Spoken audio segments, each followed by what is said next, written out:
So Zack Snyder's Justice League is out on digital today, and apparently some of the original Warnermedia or Warner Brother executives, insiders, whoever they are, have a problem with it.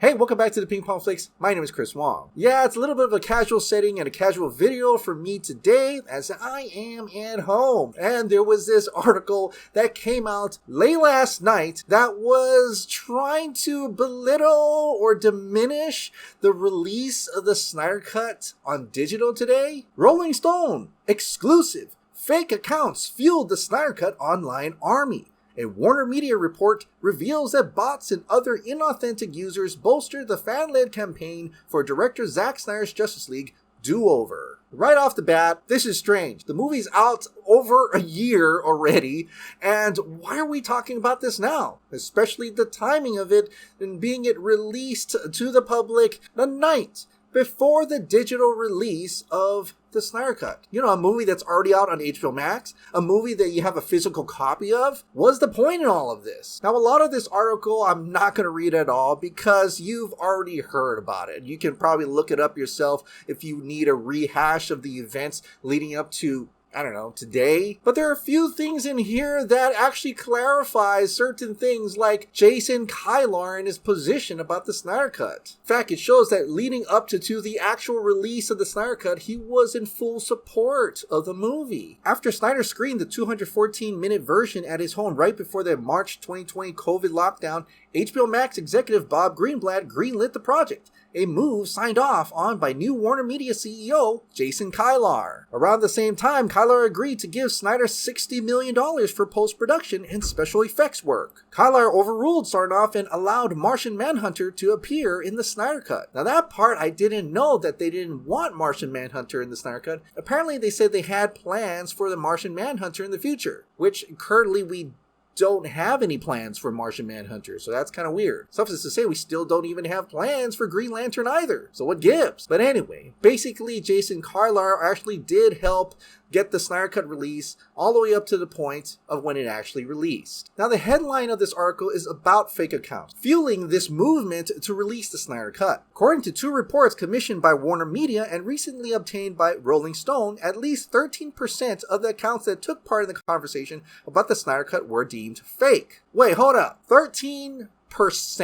That's it? I mean, I already pointed out on Twitter, Rolling Stone also has over 24% fake followers. Warner Brothers have fake followers. I can guarantee you, every single account, even mine, have a number of fake followers. So why aren't we writing articles about Rolling Stone, Warner Brothers? The point is, a lot of these accounts have fake followers, fake accounts. It happens all the time. But the fact that we're crying over 13% just doesn't make sense. Which is interesting because in the article it says that the effectiveness of that inauthentic activity, knowing that many of those accounts are spammy, and failed to cut through the noise. Meaning it didn't have much influence at all. So what was the point in all this? It's also weird that Rolling Stone also tweeted this out, this little portion of their article. One source called the Justice League cut that Zack Snyder screened to studio heads in 2017 unwatchable and joyless. I'm sorry, what year is this? I mean, I remember hearing this back in 2017.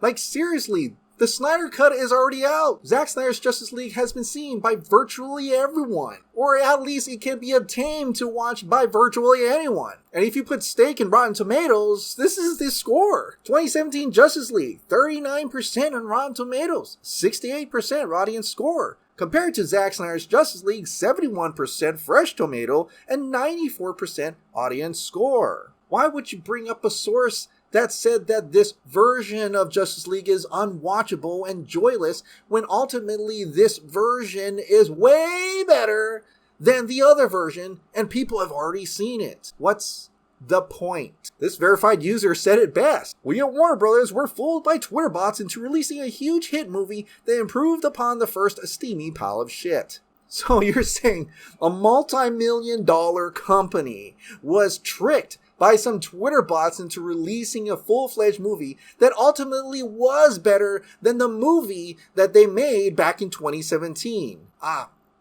Thank you? And this Forbes article said something interesting. My first thought of reading that was, I mean, of course, as any mass hashtag-based campaign probably is going to be, but reading the actual piece, the claims feel pretty overblown, and a lot of this feels like sour grapes on Warner Brothers and from their dealings with Snyder and his fans. And when it came down to that 13% of the accounts were fake, that means 87% of the accounts are real. If 87% of the Snyder folks were real, that's pretty significant. And I don't think that warrants the takeaway that Warner Brothers was duped into greenlighting the Snyder Cut with an unauthentically large fan base massively inflated by bots. That's really not what the data is showing here. So by admitting that the percentage of the bots were small, they're also admitting that the fan base is large. But honestly, if you really read this article and when it says Warnermedia, you already know this is old news. Warnermedia is no longer a company. It has been bought out by Discovery. It's Warner Brothers Discovery. So,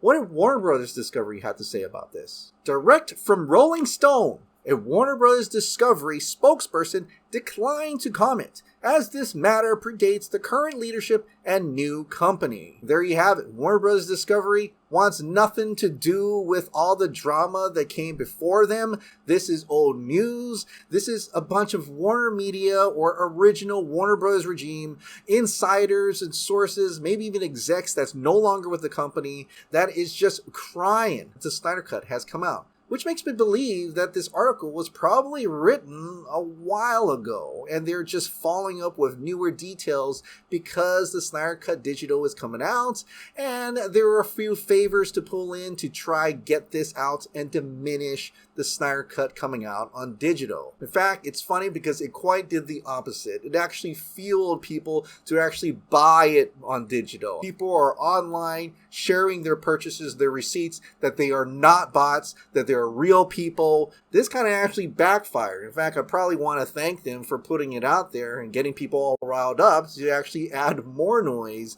add more money to the Snyder Cut on digital. And if you're wondering, well, why are they putting it out now? Well, Warner Bros. Discovery took over. That's why Warner Bros. Home Entertainment put out that tweet.